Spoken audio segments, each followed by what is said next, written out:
এই যে মোবাইলে শিফট হওয়ার পর আমি আমার স্কোয়াড হারাইলাম। মানে বুঝতে পারতেছো যে স্কোয়াডটারে টাইনা টুইনা বড় করছি, এই স্কোয়াডটা আমি হারাইলাম। আলিফের কথাগুলো শুনা নিজের কাছে খুব খারাপ লাগলো যে একটা মানুষ টিমের সাথে থাকতে চায়, অথচ টিম থেকে তারে যে কোনোভাবেই হোক বাদ দিয়ে রাখছে।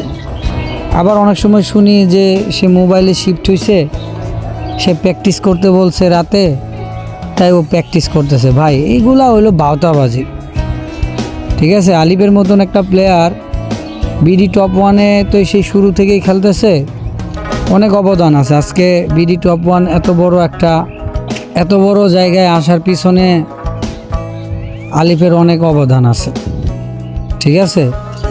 একটা মানুষ টিমটার সাথে থাকতে চায়, কতটা কষ্ট পায় ভাই। এই রাত আমি সবসময় দেখছি যে এই মানে টিমমেটদের সাথে দুর্নীতি করে, একটা সময় ও মানুষের মন থেকে উঠে যাবে।